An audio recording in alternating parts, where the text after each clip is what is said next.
आणि आज एक मुशायरा आपल्यासोबत समोर सादर होणार आहे। आता कसं असतं माहिती आहे का की या गझल मुशायऱ्यासाठी आपल्याच परिवारातील आणि अगदी सर्वांच्या काळजात असणारे मेजर ईश्वरजी मते हे आपल्या या गझल मुशायऱ्याचे अध्यक्ष आहेत।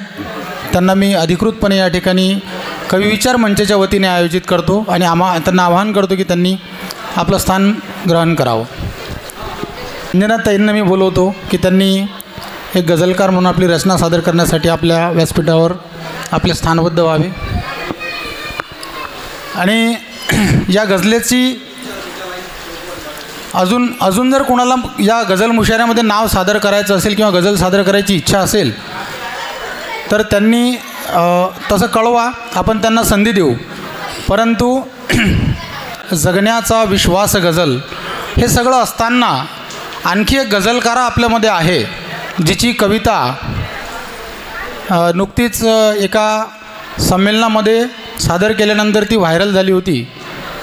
आता त्यानंतर आणखी एक म्हणजे हादग्यावरती लिहिलेलं विडंबन गीतसुद्धा जिचं महाराष्ट्रभर व्हायरल झालं। आता व्हायरल सुपुत्री असं म्हणावं लागेल, कारण पवनेरकर सरांच्या कविता व्हायरल होतात हे आपल्या सर्वांना माहीत आहे, पण माझ्या बायकोच्या कविता व्हायरल होतील याची मला जाणीव नव्हती, पण ती जाणीव तिने मला आणि अवघ्या महाराष्ट्राला करून दिली।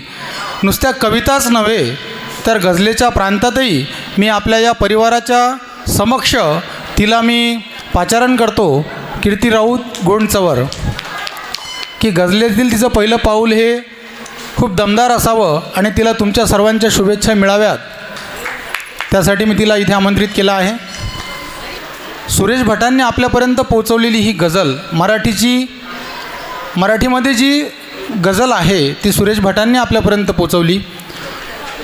त्यांनी साध्या सोप्या शब्दांमध्ये अगदी उर्दूतली हिंदीतली गझल आपल्यापर्यंत पोहोचवण्याचा जबरदस्त प्रयत्न केला आणि तो इतका सक्सेस झाला की त्याच्यामध्ये सर्वांना लळा लावणारी ही गझल आहे। प्रत्येकाला गझल लिहावीशी वाटते। मित्रांनो, कविता आणि गझल यात फरक फार काही नसतो। फरक तो काय असतो की कविता म्हणूनच आपण गझल ऐकत असतो, आपल्याला ती भावली तर आपण त्याचा आस्वाद घेतो, एवढाच त्यातला काय तो फरक असेल। मीटरचा भाग असेल, वृत्ताचा भाग असेल, व्याकरणाचा भाग असेल, हा काही प्रत्येक श्रोत्याला माहीत नसतो। म्हणून मला या ठिकाणी सहज या मुशायऱ्याला सुरुवात करत असताना विजा घेऊन येणाऱ्या पिढ्यांशी बोलतो आम्ही असं म्हणणारे स्वर्गीय सुरेश भट यांना मी वंदन करतो आणि कवी विचार मंचाच्या वतीने त्यांच्या गझलांना एक नतमस्तक होऊन या मुशायऱ्याची सुरुवात करतो। या मुशायऱ्याला सुरुवात करत असताना आवर्जून मला हे सांगावंसं वाटतं की ईश्वर मते आणि मी गझल यात्री नावाचा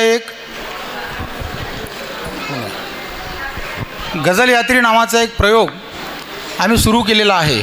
त्या गझल यात्रीचे आतापर्यंत 5 प्रयोग झालेत आणि सक्षमपणे ते पार पडलेत आणि इतका सुंदर अनुभव त्या पाठीमागे होता। तो अनुभव मी कथन करणार नाही, परंतु गझलेचा पाईक म्हणून मी एक काम करण्याचा प्रयत्न करतो आहे आणि आमच्या मित्रमंडळींनीसुद्धा त्याला होकार दिला। आणि या पाईक म्हणजे काही आमच्या खांद्यावर बंडी किंवा जू नाही, पण कुठेतरी आम्ही सहप्रवासी आहोत, कुठेतरी गझलेच्या प्रांतात काम करू इच्छितो। त्या उद्देशानेच या गझलेवर आम्ही हात ठेवला आहे आणि गझलेवर हात ठेवून गझलेच्या या मुशायऱ्याला मी सुरुवात करतो नवीन मित्राने लिहिलेल्या एका शेरातून, की तो असं म्हणतो की सख्खे करू न शकले इतका लळा मिळाला। यवतमाळचा आमचा मित्र आहे रमेश बुरबुरे, ते असं म्हणत आहेत की सख्खे करू न शकले इतका लळा मिळाला, गझले तुझ्यामुळे हा गोतावळा मिळाला। गझलेमुळे हा गोतावळा मिळाला, इतक्या प्रांजळ शब्दात त्यांनी ते मांडलं आहे। आणि तेच जेवढ्या साध्या सोप्या पद्धतीने लिहिता येईल, मांडता येईल, तिथून पुढे जाता येईल। आणि आपल्यासोबत एक चिरतरुण व्यक्तिमत्व आहे, त्यांच्यासाठी सुद्धा माझ्याजवळ एक औषध आहे किंवा एक त्यांच्यासाठी मला सांगायचं आहे की आपल्या या कार्यामध्ये कवी विचार मंचाच्या साहित्य संमेलनामध्ये आवर्जून हिरिरीने भाग घेऊन स्वतःचं अस्तित्व अमिटपणे महाराष्ट्रभर ते गाजतायत, ही गोष्ट जरी खरी असली तरी त्यांच्या जगण्याचा आणि महत्त्वाचा आधार कोणता आहे तर तो हा आहे आदरणीय पोहनेरकर सर. त्यांना तर मी वंदन करतो की त्यांच्या वयात गेल्यानंतर जाऊ की नाही ही शंका आहे, गेल्यानंतर या पद्धतीने आम्ही जगू की नाही शंका आहे. तर त्यांच्यासाठी मी 2 ओळी समर्पित करतो की आयुष्याशी अजून माझा करार बाकी आहे, आयुष्याशी अजून माझा करार बाकी आहे, मावळताना लखलखण्याचा विचार बाकी आहे. आणि एक शेर असा आहे की आधाराने कसे बसे मत जगायाचे नाही. पोहनेरकर सरच असं म्हणतात असं समजा की आधाराने कसे बसे मत जगायाचे नाही, जगण्यासाठी मनात ऊर्जा चिकार बाकी आहे, जगण्यासाठी मनात ऊर्जा चिकार बाकी आहे. आणि स्वार्थासाठी खरा माणूस आहे, प्रांजळ माणूस आहे आणि कुठल्याही हेवादाव्याला बळी पडणारा माणूस आहे. म्हणजे कुणी जर फसवायला गेलं तर तुम्ही जर म्हटले की बा मला अशी अशी मदत पाहिजे तर चटकन काढून देतील, या दृष्टीने मी तो फसवण्याचा भाग घेतला की पण तरीही त्यांचं एक अस्तित्व अमिट आहे. ते असं त्यांच्यासाठी मला समर्पित करावा असा शेर वाटतो की बा स्वार्थासाठी कुणास खोटा सलाम केला नाही, स्वार्थासाठी कुणास खोटा सलाम केला नाही, फाटत आलो तरी भरजरी किनार बाकी आहे, आयुष्याशी अजून माझा करार बाकी आहे, मावळताना लखलखण्याचा विचार बाकी आहे.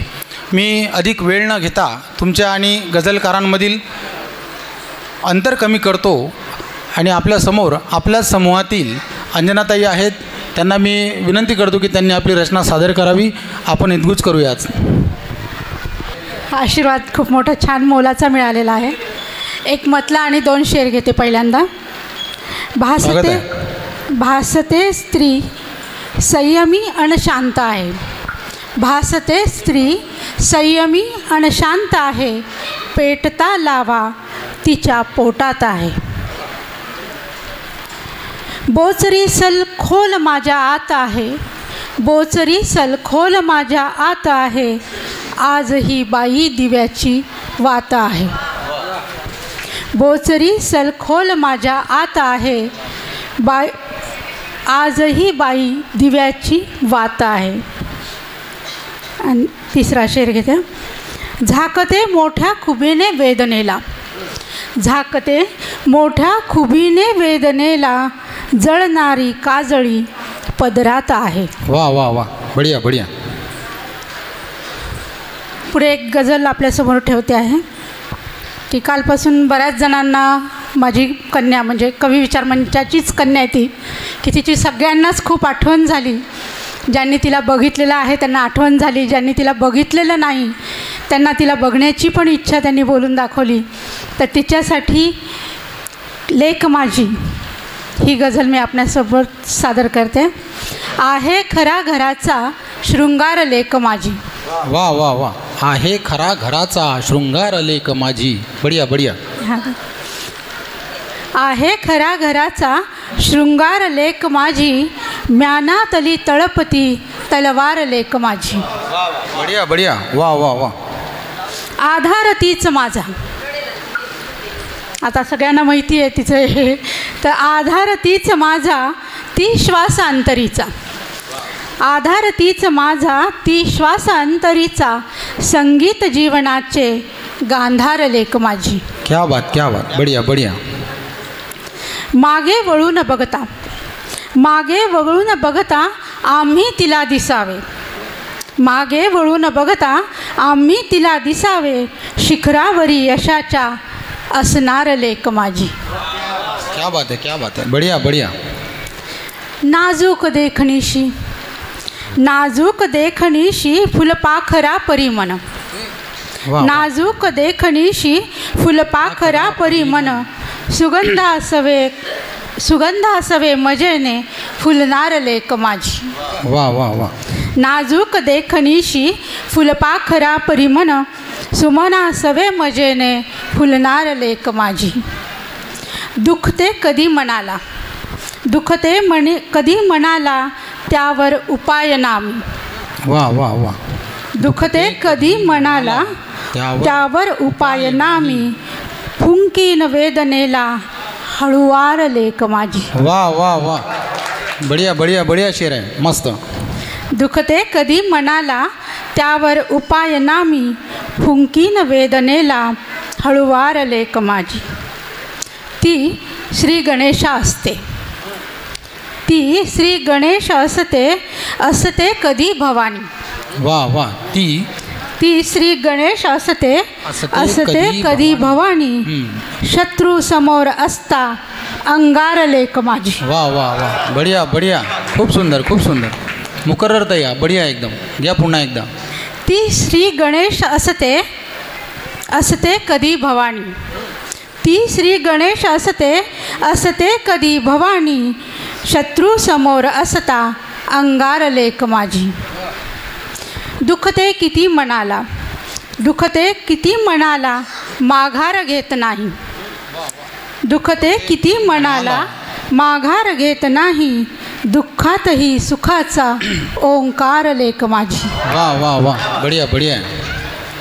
दुखते कधी मनाला माघार घेत नाही.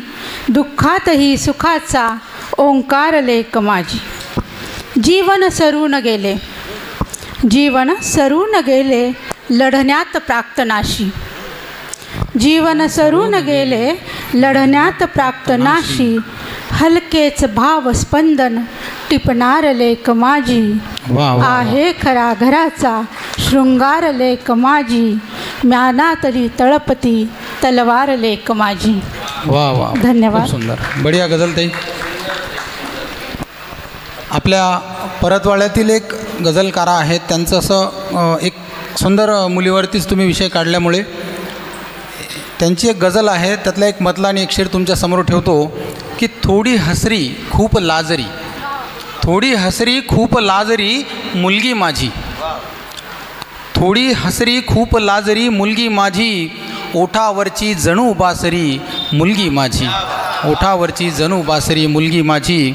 आणि गुणगुणते मी सांज सकाळी हाक देवणी. गुणगुणते मी सांज सकाळी हाक देवणी. हृदयामधली एक शायरी मुलगी माझी. हृदयामधली एक शायरी मुलगी माझी. अलका तालनकरांचा हा शेर आहे.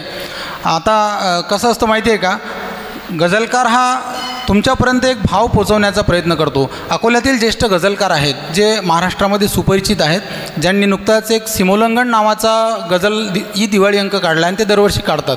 त्याच्यामध्ये ते त्या गझलकारांना चान्स देतात ज्यांच्या गझला त्यांना भावतात किंवा त्यांच्यापर्यंत पोहोचतात. तर गझलेचं भटानंतरचं जे वारसदार म्हणता येईल आपल्याला गझलेच्या संदर्भात, तर आदरणीय श्रीकृष्ण राऊत आहेत. ते असं म्हणतात की दुःख देखणे तुझे देखना वसंत तू. दुःख देखणे तुझे देखना वसंत तू. घाव सांगतात हे आजही पसंत तू. आजही पसंत तू. आणि खूप सुंदर लेखन त्यांचं आहे. त्यांच्या गझलांचा समावेश विद्यापीठांच्या अभ्यासामध्ये सुद्धा झालेला आहे. म्हणजे मला वाटतं एक 10 वर्षापूर्वीच्या अभ्यासात त्यांची एक गझल होती आणि यावर्षीसुद्धा एक त्यांची गझल अभ्यासात आलेली आहे. त्या अभ्यासापेक्षाही लोकांपर्यंत तुमची गझल कोणत्या पद्धतीने पोचते किंवा तुमचं लेखन कोणत्या पद्धतीने पोचतं याला महत्त्व देणारे आपण आहोत. कारण लोकोत्तर जे आहेत तेच खरं आहे. आजही तुम्हाला सांगतो, प्रांजळपणे आता ताईंची मुलाखत झाली, त्यांनीसुद्धा खूप छान भावना व्यक्त केल्या. म्हणजे पुण्या समान आई तीर्था समान आई माझ्या घरात माझी पोथी पुराण आई, असा आमचा साखर खेरड्याचा एक गझलकार आहे. तो म्हणतो ते काही चुकीचं नाही की ह्या मायमावल्या काही कमी नाहीत, त्यांच्यामध्ये जे पोटेन्शियल आहे ते आहेच. त्या सगळं कुटुंब घरदार सगळं चालवतात. ते काही साध्या सोप्या पद्धतीने नाही, ते चालवतात 100% आणि स्वतः 100% देत असल्याकारणाने त्यांच्या जगण्याला खरंच आपला सलाम आहे. आणि देताना कसं असतं माहिती आहे का, की बुवा आताच आपण संदीप दादांची मुलाखत ऐकली, त्यांच्या देण्यातून कोणाला तरी देणं आपण लागतो. ही देणं खूप मोठी गोष्ट आहे आणि या भावनेतून आपण जगत आहोत. त्याचमुळे हा एक परिवार या ठिकाणी एकत्रित आहे. म्हणजेच आपल्याला साध्या सोप्या पद्धतीने जगण्याचा एक मूलमंत्र असा आहे की काळजातून मत्सराचा केर काढा, काळजातून मत्सराचा केर काढा, सद्गुणांची पालखी चौफेर काढा. काळजातून मत्सराचा केर काढा, सद्गुणांची पालखी चौफेर काढा. आणि जर सुखाने जिंदगी फुलवायची तर, जर सुखाने जिंदगी फुलवायची तर आतला साशंकतेचा हेर काढा. इतक्या साध्या सोप्या पद्धतीने आपण, बापरे, डॉक्टरपेक्षा खराब अक्षर आहे.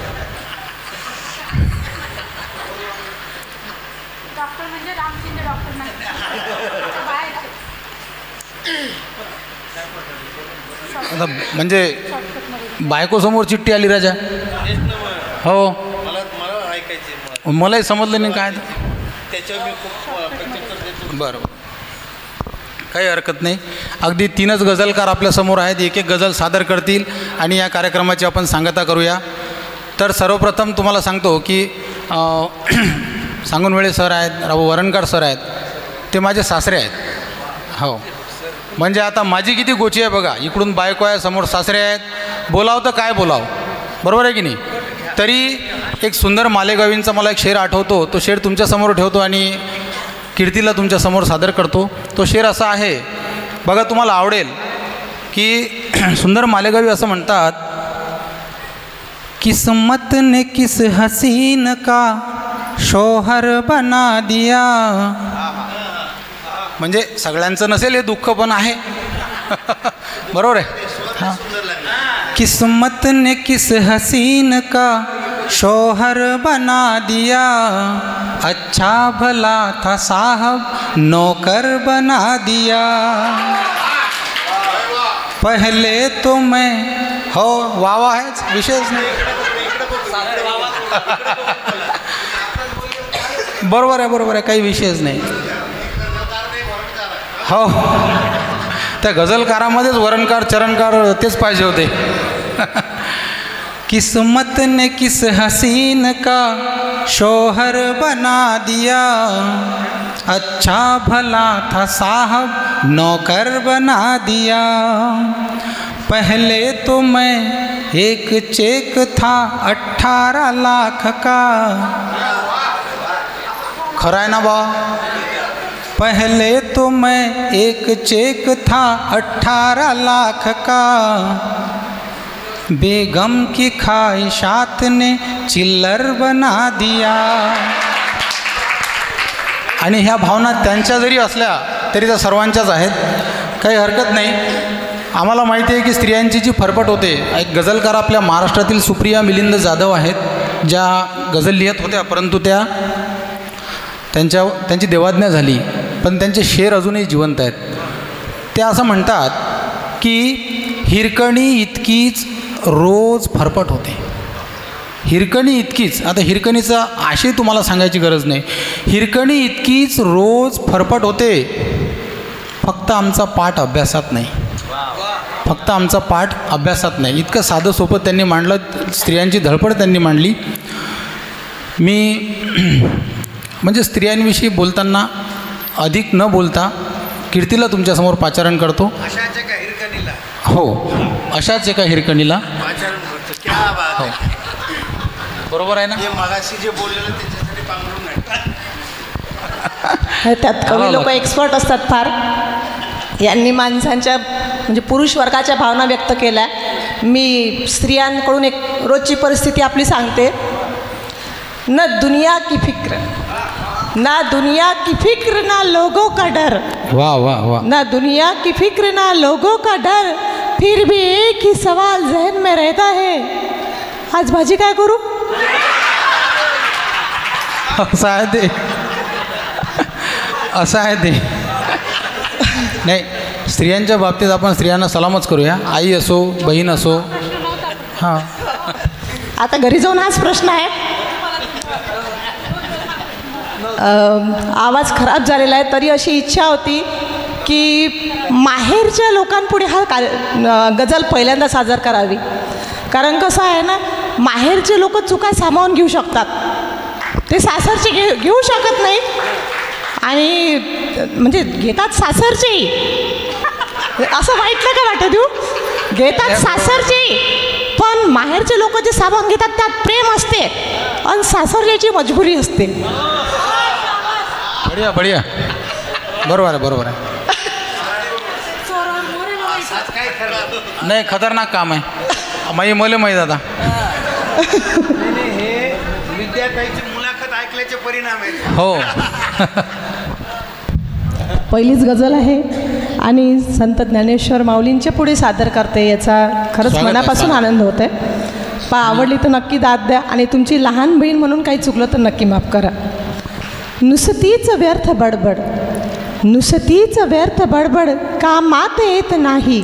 वा वा. नुसतीच व्यर्थ बडबड कामात येत नाही, कर्माशिवाय किंमत शब्दात येत नाही. वा वा वा वा, बढिया बढिया आहे. मतलब जबरदस्त आहे एकदम, काही विषय नाही. रडती मुले उपाशी, रडती मुले उपाशी तोंडात घास नाही.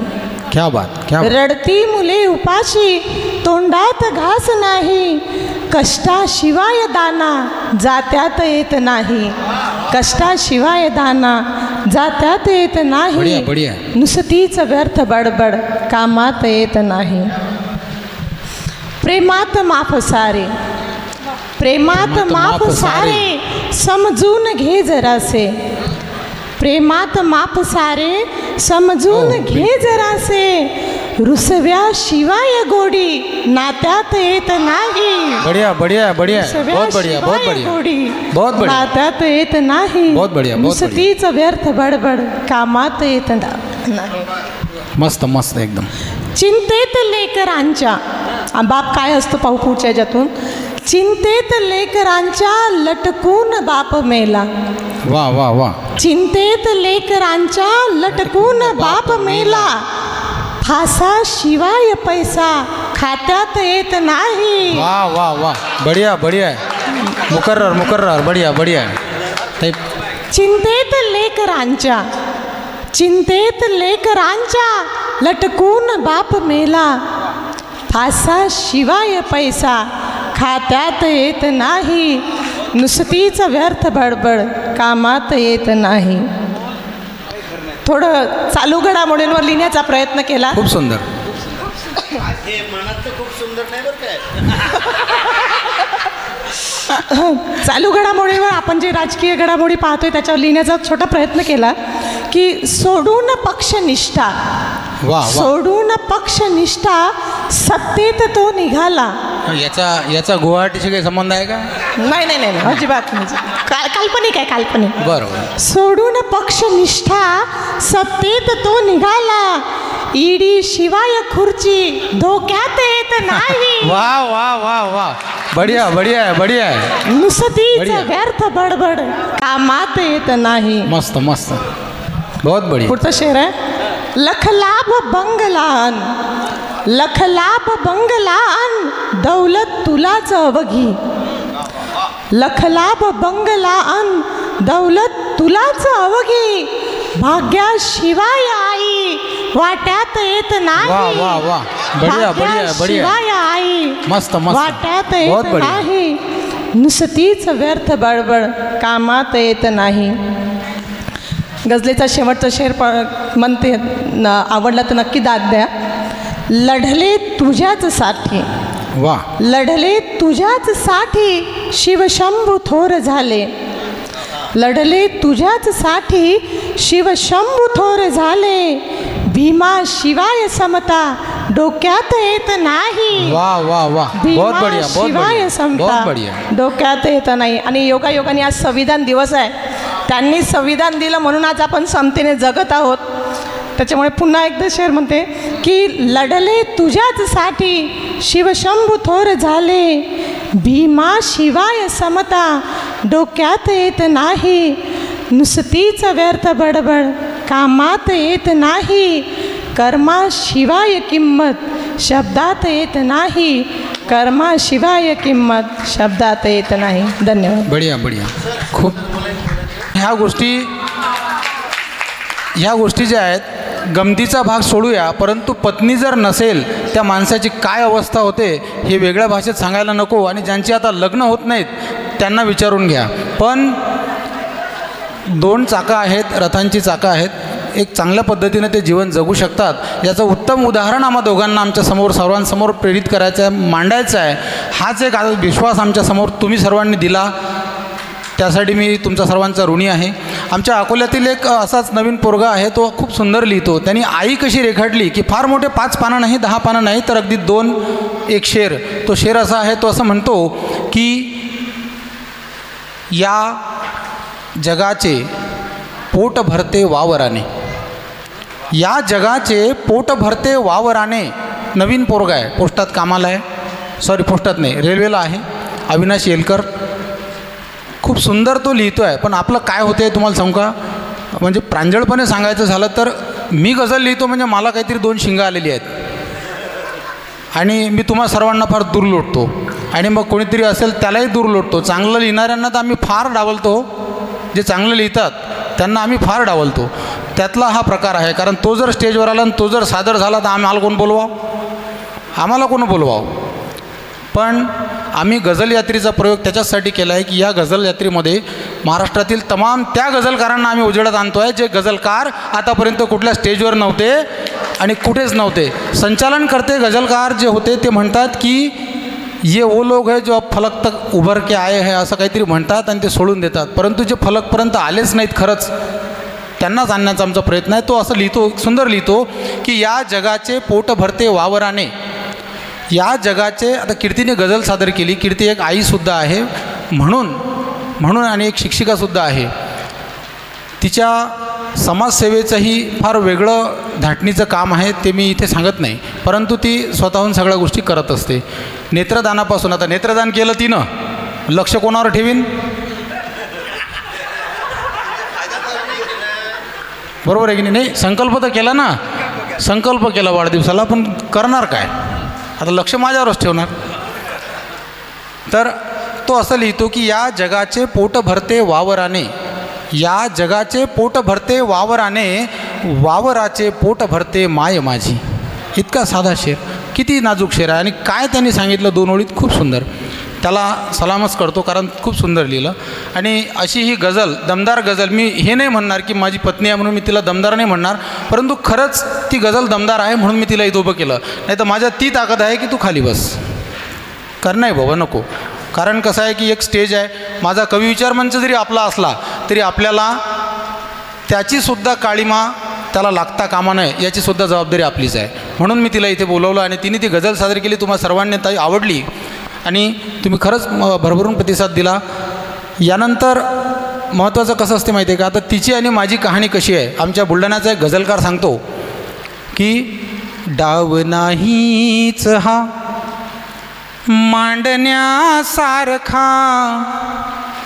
डाव नाहीच हा मांडण्यासारखा, तू धुक्यासारखी मी उन्हासारखा. वैभव देशमुखांची ही गझल आहे. ही वाहवा, ही सगळी वाहवा त्यांच्यासाठी आहे ज्यांच्या, आता लिहावं काय, वैभव देशमुखांकडून शिकावं की काय लिहावं. की एका वर्षात 11 गाणे लिहिले, 11 गाणे लिहिल्यांपैकी 11पैकी 9 गाण्यांना अवॉर्ड आहे. हे लेखन आहे. इथं सादर होईल ते लेखनच आहे असं मी म्हणत नाही, परंतु ते लेखनच आहे. म्हणून हो, बायकोच्या माहेरच्या आहेत बा. आता जिथं नाही तिथं ते आहेच. आता ते बुलढाण्याचे गझलकार आहेत. आता असं नको म्हणायला कोणी की बा हे बुलढाणा नाकोल्यावरच खेळून राहिले. खूप सुंदर लिहिलं आहे त्यांनी की बा डाव नाहीच हा मांडण्यासारखा, तू धुक्यासारखी मी उन्हासारखा, चांदणे पालवी ऊनवा सावली, चांदणे पालवी ऊनवा सावली, स्पर्श नाही तुझा सांगण्यासारखा, डाव नाहीच हा मांडण्यासारखा. आणि तो एक त्यांचा त्यातलाच एक शेर आहे की तो प्रेम मंगाच्या संदर्भात आहे की त्या तिथे दूरवर गंध गेला तुझा, त्या तिथे दूरवर गंध गेला तुझा, मी रिकामा पुन्हा अंगणासारखा, डाव नाहीच हा मांडण्यासारखा, तू धुक्यासारखी मी उन्हा सारखा. आणि ही गझल सांगण्याचं तात्पर्य हे आहे की आपल्या आयुष्याचा जो काही सार आहे तो या गझलेच्या शेवटच्या शेरात आहे. मला माझ्या एका मित्राने सुचवलं होतं की भाऊ एखाद्याची एकमतला एक शेर सांग, परंतु हा शेर मला सांगताना आनंद वाटतो आहे. वैभव देशमुख असं म्हणतात की हा खटाटोप आता दिलाशा परी, हा सगळा खटाटोप, हा खटाटोप आता दिलाशा परी, हा खटाटोप आता दिलाशा परी, हा खटाटोप आता दिलाशा परी, भूक मेल्यावरी रांधण्यासारखा, डाव नाहीच हा मांडण्यासारखा, तू धुक्यासारखी मी उन्हा सारखा. बोलायला भरपूर आहे, हितगुज करायलाही भरपूर आहे. कधीतरी आपेगावला आपण एक गझल यात्रेचा प्रयोग घेऊ आणि त्या गझल यात्रेमध्ये इकडच्या परिसरातील गझलकार आणि आमचे ईश्वरमतेसुद्धा आमच्यासोबत आहेत. आता थोडासा या कार्यक्रमाला थोडासा फाटा देतो कारण अध्यक्ष आहेत.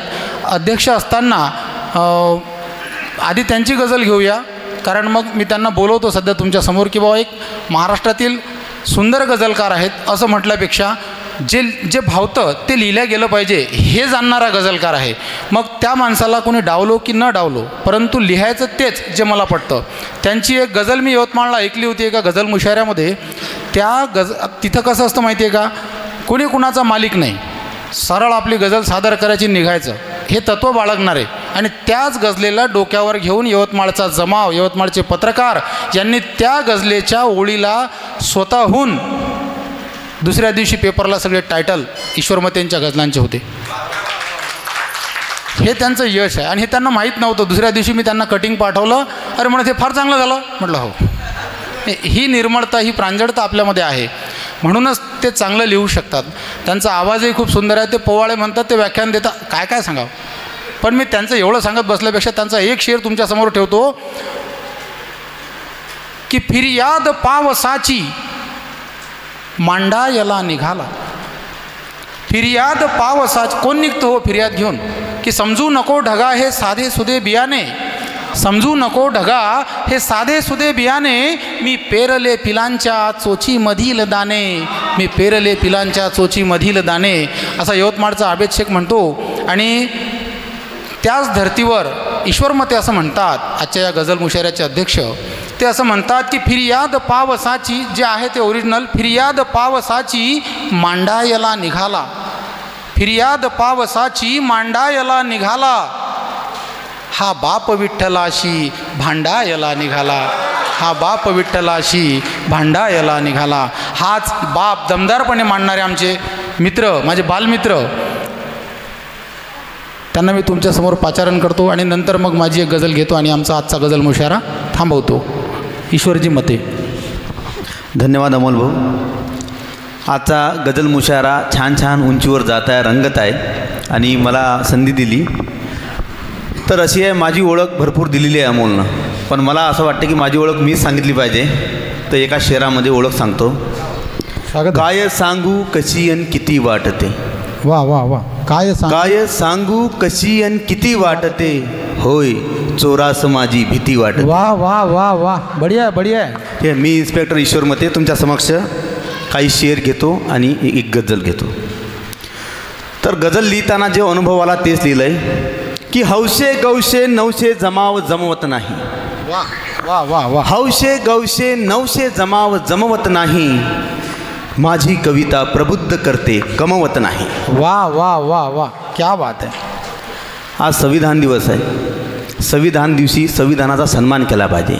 आज आपण जे इथं बसलेलो आहोत, आपल्यात जे समता आहे, आपल्या भगिनी ज्या शिकलेल्या आहेत, आपल्या ज्या नोकऱ्या आहेत, आपल्या ताटातला जो घास आहे आणि आपलं जे सन्मानानं जगणं आहे, आज महाराजचं जे महाराज होणं आहे, माझं जे इन्स्पेक्टर होणं आहे आणि तुमच्या प्रत्येकाचं काही ना काही होणं आहे आणि सर्व माणुसकीचं या समाजात असणं आहे, हे फक्त एकाच पुस्तकानं संभव झालेलं आहे. त्या पुस्तकाला संविधान म्हणतात. त्या संविधानासाठी एक शेर. बढिया बढिया. हा देश जोडला ज्या एकाच पुस्तकाने. वेगवेगळे जाती धर्म आहेत, पण या सर्वांना जोडून ठेवलेली एकच ताकद आहे. हा देश जोडला ज्या एकाच पुस्तकाने, ते संविधान त्याला सांभाळणारं आहे. क्या बात, क्या बात. आणि आम्ही फौजी माणसं, सरहदीवरची माणसं, आम्ही सरहदीवर काय करतो? सर्वजण म्हणतात आम्ही देशसेवा करतो. तर ती देशसेवा अशी आहे की सरहदीवर मी कशाला दुश्मनांशी भांडतो. वा वा. आमचं भांडण फक्त सरहदीवर नसतं, आमचं घरीसुद्धा भांडण असतं, पण घरच्याशी नसतं, ते आमच्याशी स्वतःशी भांडण असतं. सरहदीवर मी कशाला दुश्मनाशी भांडतो, मी तुम्हाला सरहदीवरची कहाणी सांगतो. क्या बात, क्या बात. लेकरांना हूल देतो अन तिला समजावतो. वा वा वा. लेकरांना हूल देतो अन तिला समजावतो, आसवांना रोखतो मग उंबरा ओलांडतो. वा वा वा. बढिया आहे, बढिया आहे. आणि यासोबतच आम्हाला बी ताकद देणारी एक शक्ती या देशात आहेत, त्या आमच्या माय बहिणी. हजारो लाखो राख्या आम्हाला बॉर्डरवर येतात. त्या बहिणीच्या सन्मानार्थ हा शेर. देशभरच्या माय बहिणींनी मला जी बांधली, देशभरच्या माय बहिणींनी मला जी बांधली, तीच राखी मी स्वतःच्या बंदुकीला बांधतो. वाह वाह वाह. क्या बात है, क्या बात है. बहुत बढ़िया. आणि मन हमेशा कसं सात्विक असलं पाहिजे. त्या सात्विक मनावर एक शेर की सुगंधाचा झरा करतो. आपल्या संताची ही शिकवण आहे की सुगंधाचा झरा करतू, मनाला मोगरा करतू, तुझ्या शब्दात संतांचा विठू सादर जरा करतू. क्या बात, क्या बात. बढ़िया आहे. पण विठ्ठलाला जशी फिर्याद घेऊन गेलेला आहे माझा शेतकरी, पण विठ्ठलाला ठसकावून सांगणाराही शेतकरी आहे किंवा शेतकऱ्याचा पोर आहे की विठ्ठला तू आता चांगला वाग रे. विठ्ठला तू आता चांगला वाग रे, तू बळीवर कृपा सांडली पाहिजे. क्या बात, क्या बात. आणि विठ्ठलाची जेव्हा मी पूजा करतो, मी विठ्ठलाच्या मुळापर्यंत जाऊ इच्छितो. आणि विठ्ठलाचा शोध घेताना, आर्किओलॉजी स्टडी करताना मी कुठपर्यंत पोचतो त्याचाही शेर आहे. कारण जगाला सत्य माहीत झालं पाहिजे. बरेच वादविवाद त्यावर असू शकतात, पण सत्यापर्यंत जाणं हा प्रत्येकाचा अधिकार आहे आणि प्रत्येकाने प्रयत्न करावा. तुकोबांनी म्हटलं आहे, सत्य असत्यासी मन केले ग्वाही, मानियले नाही बहुमता. आपण वारकरी आहोत, त्या मार्गाने आपण जाऊ. बदलले रूप केवळ बुद्ध मूर्त्यांचे इथे, बदलले रूप केवळ बुद्ध मूर्त्यांचे इथे, विरोधी बुद्ध पूजत चालला बुद्धाकडे. वा वा. तुला भेटायला मी येत होतो रोज, पण तुला भेटायला मी येत होतो रोज, पण मला तू नेत होता विठ्ठला बुद्धाकडे. क्या बात, क्या बात. बढिया आहे. आणि सुख माणसाला कधी सुखानं जगू देत नाही. सुखच असं वस्तू आहे जी माणसाला दुःखात पाडते. म्हणून सुख काय आहे? पांगडे बनवले ज्या सुखाने मला, पांगडे बनवले ज्या सुखाने मला, त्या सुखाची कबर बांधली पाहिजे. वा वा वा. बढिया आहे, बढिया आहे. आणि आजचे कार्यकर्ते तुम्हाला माहीतच आहे, या संमेलनाचे कार्यकर्ते जबरदस्त कार्यकर्ते, बिना स्वार्थाविना सगळे झगडणारे. राक्षे सर झाले, पोहनकर सर आणि सर्व कवी विचार मंच, मी सुद्धा एक याचा कार्यकर्ताच आहे. पण हे कार्यकर्ते सोडून बाहेर पॉलिटिकल कार्यकर्ते काय करतात? केवढे लाचार झाले कार्यकर्ते आजचे, केवढे लाचार झाले कार्यकर्ते आजचे, रोज त्यांना एक बोटी फेकलेली पाहिजे. वा वा वा वा. न्याय नाही देत देती तारखीवर तारखा, न्याय नाही देत देती तारखीवर तारखा, फायलींच्या वर व्यथा उल्लेखलेली पाहिजे. क्या बात, क्या बात. आणि शहरं तर सर्वांना माहीतच आहेत. शहरं काय आहेत? शहरं अतिशय सुख संपन्न मानली जातात, पण आता शहराची तशी अवस्था राहिली नाही आहे. हरवली माणुसकी शहरातली, राहिले केवळ गुरांचे हे शहर. हरवली माणुसकी शहरातली, राहिले केवळ गुरांचे हे शहर. दूर कर अंधार अन साकार कर, तू पुन्हा मंगल सुरांचे हे शहर. क्या बात, बढिया बढिया. आणि शेवटी आपल्या गझलकडे जातो. आणि गझलपूर्वी गझलचा जो मौसम आहे, जो आत्मा आहे, त्याला साजेसा एक शेर घेतो. स्वागत आहे. ती पावसात नंतर भिजली कधीच नाही. ओके. ती पावसात नंतर भिजली कधीच नाही, अन आग पावसाची विझली कधीच नाही. वा वा वा वा. श्रावंतीचा दिवाना, श्रावंतीचा दिवाना तो रात्रभर बरसला, वा वा. पण हौस श्रावणाची फिटली कधीच नाही. वा वा वा. बढिया आहे, बढिया आहे. गझल घेतो. तिचीच गझल आहे, तीच गझल आहे. क्या बात. ती उजाळा, ती उजाळा, ती उजाळा आठवाना देत असते. अच्छा, बढिया बढिया. ती उजाळा आठवाना देत असते. ती उजाळा आठवाना देत असते. एक उचकी रोज राती येत असते. एक उचकी रोज राती येत असते. मी गझलचा शेर माझा बोलल्यावर, मी गझलचा शेर माझा बोलल्यावर, ऐकताना ती मनावर घेत असते. बढिया बढिया. एक उचकी रोज राती येत असते. बांधले आहे तिने माझ्या मनी घर, बांधले आहे तिने माझ्या मनी घर. ती कुठे आता तिच्या समवेत असते.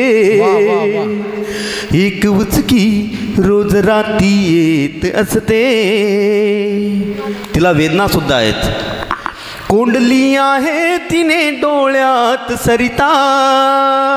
क्या बात, क्या बात. कोंडली आहे तिने डोळ्यात सरिता. ती लपत बाहेर आता येत असते. एक उचकी रोज राती येत असते.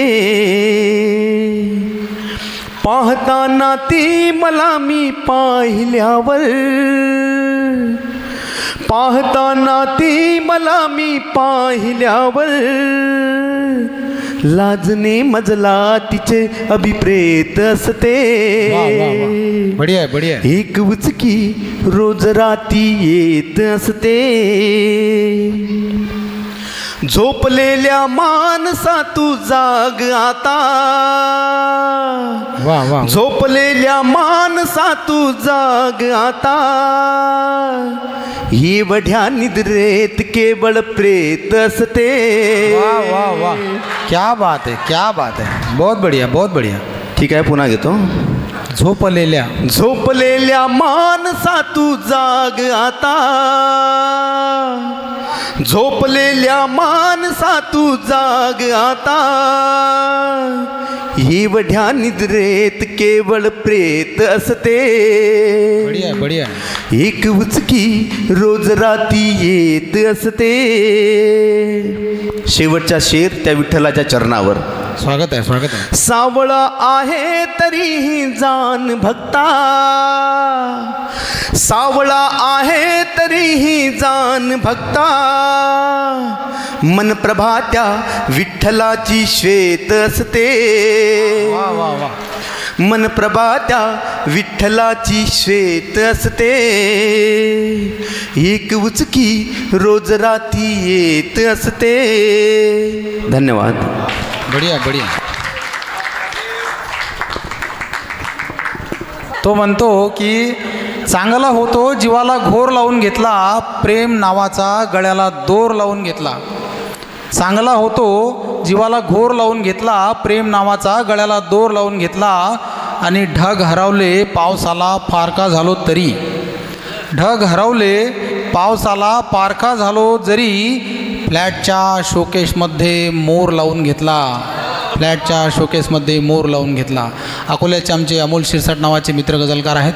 त्यांचीही एक मतला एक शेर तुमच्यासमोर ठेवला. आबेद शेखाने सुद्धा तिच्यावर खूप सुंदर लिहिलेला आहे. ते सुद्धा तरण्णूमध्ये पेश करतात. ही आबेद शेखांची जी गझल आहे ती मराठवाडा विद्यापीठाच्या अभ्यासक्रमामध्ये समाविष्ट झालेली आहे यावर्षी. ती गझल आहे, त्यातला फक्त एक शेर तुम्हाला ऐकवतो. सुगंधी बाग आहे ती, तिला माहीतही नाही. सुगंधी बाग आहे ती, तिला माहीतही नाही. तिच्या श्वासा परी दरवळ जुई जाईतही नाही. अशा त्यांच्या आवाजात मला सादर नाही करता येणार, परंतु खूप सुंदर ती गझल आहे. मला वाटतं माझं एक मधला एक शेर घेतो आणि माझी गझल घेतो आणि थांबतो. चालते ना? चालते काही हरकत नाही. या कसं असते माहिती आहे का, चांगुलपणाचा कळस म्हणजे आपला हा कविविचार मंच आहे. चांगुलपणाचा कळस या ठिकाणी आपल्याला पाहायला मिळतो. प्रत्येक जण चांगला वागण्याचा प्रयत्न करतो असं नव्हे, तर तो मुळात चांगला असल्याकारणानं तो चांगला वागतो. प्रयत्न नाही करत कोणी येते की बाबा मी चांगला आहे, हे मला इथं सिद्ध करायचं आहे किंवा दाखवायचं आहे, असं कोणी आपल्यामध्ये नाही. इतक्या प्रांजळपणे जगणारी ही माणसं आहेत. आज हा पहिला कार्यक्रम आपला नव्हे, नावाला 4 संमेलनं असतील, परंतु आपण एकमेकांच्या हृदयात, सगळ्यांच्या हृदयात बसलेलेच आहोत. एकमेकांशी आपली नाळ जुळलेलीच आहे. कुणाच्या मदतीला धावून जायचं असेल किंवा कुणाच्या म्हणजे मदतीला इन द सेन्स भावनिक मदतीला जरी जाऊन जायचं असेल तर आपले लोक तयार आहेत सगळ्याच गोष्टीसाठी. त्यांचं मी सर्वांचं या ठिकाणी स्वागत करतो. आणि मी हे म्हणेन की कवी विचार मंच हा चिरायू व्हावा. जसं आपण स्वातंत्र्य दिन चिरायू हो असं म्हणतो, तसा हा कवी विचार मंचसुद्धा चिरायू व्हावा हीच माझी मनस्वी इच्छा आहे. माझे एक मतला आणि एक शेर तुमच्यासमोर ठेवतो आणि या गझल मुशायऱ्याची सांगता करतो की पहाटे कोवळी किरणे असो भाग्यात सोनेरी. पहाटे कोवळी किरणे असो भाग्यात सोनेरी, नवे आगर नवी स्वप्ने नवी आरास सोनेरी. आणि शेर असा आहे की बाबा चिरायू दागिना सुंदर सखीला द्यायचा आहे. चिरायू दागिना सुंदर सखीला द्यायचा आहे. चिरायू दागिना सुंदर सखीला द्यायचा आहे, स्वकष्टाची नवी बेसर तिच्या नाकात सोनेरी. आणि एक शेर असा आहे त्याच्यामधला की बुवा थोडा तुमच्या लक्षात येईल की कसे जमणार आहे मग कुणी जर अक्षता केली. कसे जमणार आहे मग कुणी जर अक्षता केली. अक्षता आपण जे अक्षिता म्हणतो वराडी भाषेमध्ये, की कसे जमणार आहे मग कुणी जर अक्षता केली, कुणाची भूक भागवणे भल्या दाण्यास सोनेरी. आणि त्याच गझलेतला एक शेर आहे की बा तुझे येणे असे वाटे जसे येणे परिसाचे. तुझे येणे असे वाटे जसे येणे परिसाचे, मला स्पर्शून कर माझ्या, मला स्पर्शून कर माझ्या उभ्या जन्मास सोनेरी. आणि त्यातला एक शेर तुमच्यासमोर ठेवतो जो थोडा वेगळ्या धाटणीचा आहे. सासरेबुवा, विदर्भाचा लळा नाही, विदर्भाचा लळा नाही नको कोकण किनाराही. विदर्भाचा लळा नाही नको कोकण किनाराही, सुखी आयुष्य जाऊ दे पुढे गोव्यात सोनेरी. नाही दोघे हो ते बरोबर आहे, काही हरकत नाही. गझल घेतो. आज माय बहिणी इथे हजरच आहेत, तर त्याच धर्तीवरची एक माझी गझल आहे ती तुमच्यासमोर ठेवण्या अगोदर एक मतला एक शेर घेऊन त्या गझलेला हात घालतो. कोणती नाही हो तरण्णूमध्येच घेतो. रिकामे हात येताना रिकामे हात जाताना, रिकामे हात येताना रिकामे हात जाताना, विना घरटे नवे सुंदर तुम्ही हृदयात जाताना. आणि यातला एक मायमौलांचा शेर आहे तोच घेतो. तिला आभाळ स्वच्छंदी तिचा गोतावळा सोडून, तिला आभाळ स्वच्छंदी, तिचा गोतावळा सोडून, तिला आभाळ स्वच्छंदी, तिचा गोतावळा सोडून, तिचे काळीज थरथरते नव्या विश्वात जाताना. आणि गझल घेतो जी मायमावल्यांना समर्पित करतो. एक शिक्षिका आहे जी अमरावतीवरून अपडाऊन करून आपल्या लहान मुलांना सांभाळायची, आणि तीच नव्हे तर प्रत्येक स्त्री या धर्तीवर जगत असते की किती वेळा पिलासाठी, किती लांबून आली तू, किती वेळा पिलासाठी, किती लांबून आली तू, उभा डोंगर किनारा अन नदी लांघून आली तू. आणि शेर असा आहे की व तुला कष्टात जगण्याचे दिले वरदान देवाने, तुला कष्टात जगण्याचे दिले वरदान देवाने, तुला कष्टात जगण्याचे दिले वरदान देवाने, उपाशी बाळ फांदीला सदा टांगून आली तू, किती वेळा पिलासाठी, किती लांबून आली तू. आणि वास्तविकता ही आहे की उपेक्षाने हमी पदरी तरी खचली कधी नाही, उपेक्षाने हमी पदरी तरी खचली कधी नाही, उपेक्षाने हमी पदरी तरी खचली कधी नाही, उजेडाची दिशा दावू असे ठरवून आली तू, किती वेळा पिलासाठी, किती लांबून आली तू. आणि प्रत्येक स्त्रीचं हे मत नव्हे तर ठाम मत आहे की खरे दुःखास मानावे सुखाचे दार सर्वांनी, खरे दुःखास मानावे सुखाचे दार सर्वांनी, खरे दुःखास मानावे सुखाचे दार सर्वांनी, जगा आनंद देताना जगा सांगून आली तू, किती वेळा पिलासाठी, किती लांबून आली तू, खरे दुःखास मानावे सुखाचे दार सर्वांनी, खरे दुःखास मानावे सुखाचे दार सर्वांनी, खरे दुःखास मानावे सुखाचे दार सर्वांनी, जगा आनंद देताना जगा सांगून आली तू. आणि एक शेवटचा शेर, तुझे आयुष्य मंतरतो असा धागा कसा मांत्रिक,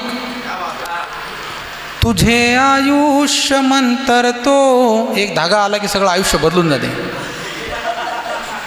मुलीचं पण. आणि पण मुलीसाठीच हा शेर सादर करतोय की स्त्रियांच्या जीवनावरची ही गझल आहे आणि तिला जी गझल समर्पित करतो की तुझे आयुष्य मंतरतो असा धागा कसा मांत्रिक, तुझे आयुष्य मंतरतो असा धागा कसा मांत्रिक, तुझे आयुष्य मंतरतो असा धागा कसा मांत्रिक, तरी अनमोल नाते या जगी बांधून आली तू, किती वेळा पिलासाठी, किती लांबून आली तू.